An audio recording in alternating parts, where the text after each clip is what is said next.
कैसे हो आप सब लोग। आज मैं आपको एक किस्सा सुनाने जा रही हूँ। किस्सा जो हम सबको पता है, पर किस्सा जो हम शायद भूल चुके हैं या और 2-3 साल में तो भूल ही जाएंगे। ये किस्सा मैं हिंदुस्तान अखबार से सुनाने जा रही हूँ। आशा करती हूँ कि आप अंत तक सुनेंगे, क्योंकि एक सच्चा भारतीय अवश्य सुनेगा। दिन था गुरुवार, तारीख 14 फरवरी 2019, यानी वैलेंटाइंस डे, और समय करीब दोपहर के 3:30। जम्मू श्रीनगर राष्ट्रीय राजमार्ग पर करीब 2500 जवानों को लेकर 78 बसों में सीआरपीएफ का काफिला गुजर रहा था। सामान्य दिन की तरह ही उस दिन भी सीआरपीएफ के वाहनों का काफिला अपनी धुन में जा रहा था। हालांकि घाटी में आतंकी गतिविधियों को देखते हुए काफिले में चल रहे सभी सुरक्षाकर्मी सतर्क थे।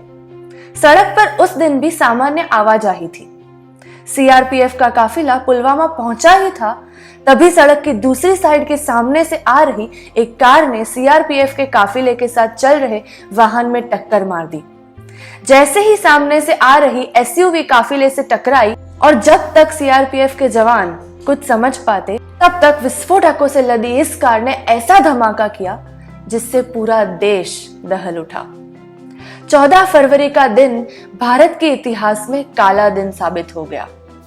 सड़क की दूसरी तरफ से आकर आतंकी की कार ने सीआरपीएफ जवानों के काफिले के एक वाहन में टकराकर ऐसा धमाका किया जिसमें न सिर्फ जवान शहीद हुए बल्कि बस के परखच्चे उड़ गए।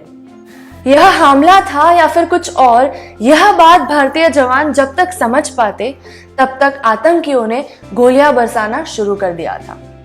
इसके बाद भारतीय जवानों ने भी तुरंत पोजीशन ली और काउंटर फायरिंग शुरू कर दी।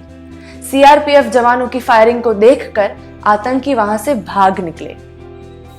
धमाका इतना जबरदस्त था कि कुछ देर तक सब धुआं धुआं हो गया। जैसे ही धुआं हटा, वहां का दृश्य इतना भयानक था कि इसे देखकर पूरा देश रो पड़ा।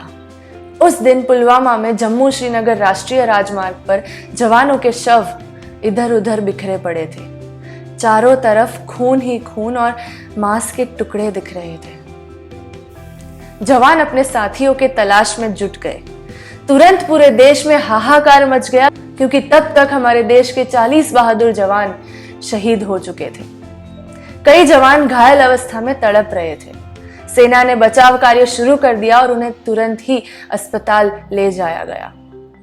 बचाव कार्य और सर्च ऑपरेशन दोनों एक साथ चल रहे थे। इस हमले को अंजाम देने वाला आतंकी आदिल अहमद डार था।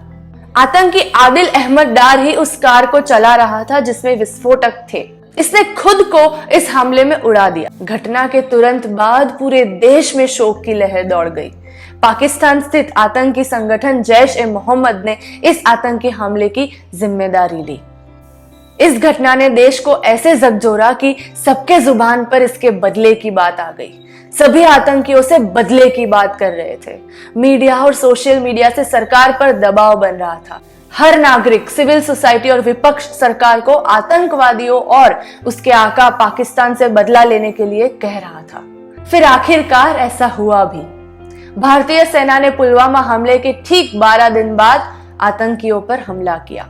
पुलवामा हमले के ठीक 12 दिन बाद 26 फरवरी को भारतीय वायुसेना ने पाकिस्तान स्थित बालाकोट में आतंकी संगठन जैश-ए-मोहम्मद के ठिकानों पर एयर स्ट्राइक कर दिया। इस एयर स्ट्राइक में भारतीय वायुसेना ने इतनी बम वर्षा की कि उसके आतंकी ठिकाने पूरी तरह से ध्वस्त हो गए और करीब 300 आतंकवादी मारे गए। इस तरह से भारतीय वायुसेना ने पुलवामा अटैक का बदला ले ही लिया। इन दो घटना के बाद भारत और पाकिस्तान के बीच तनातनी खूब बढ़ गई। और बता दें कि भारत ने पुलवामा अटैक में शामिल सभी आतंकियों को भी धीरे धीरे मार गिराया। मैं किसी संस्कृति के खिलाफ नहीं हूं, पर वैलेंटाइंस डे जो हमारी संस्कृति का हिस्सा भी नहीं है और जिसकी हमें जरूरत भी नहीं है शायद, क्योंकि यहाँ हर पल हम प्यार बांटते हैं, तो अगर हम बिना भूले हर साल वैलेंटाइंस डे सेलिब्रेट कर सकते हैं, तो हम ये पुलवामा अटैक और हमारे जवानों की बहादुरी को कैसे भूल सकते हैं।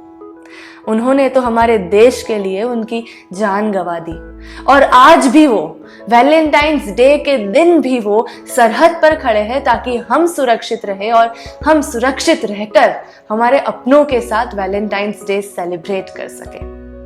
हमारा एक्चुअल प्यार तो वो डिजर्व करते हैं। इज्जत और सम्मान के असली हकदार तो वो लोग हैं। तो मैं ऐसी कामना करूंगी कि हर रोज नहीं तो एटलीस्ट साल में एक दिन वैलेंटाइंस डे से पहले हम उनको याद करेंगे। वैलेंटाइंस डे से पहले हम उनको सम्मान और इज्जत देंगे जिसके वो हकदार हैं। मेरा बोली परिवार देगा, है ना? जय हिंद।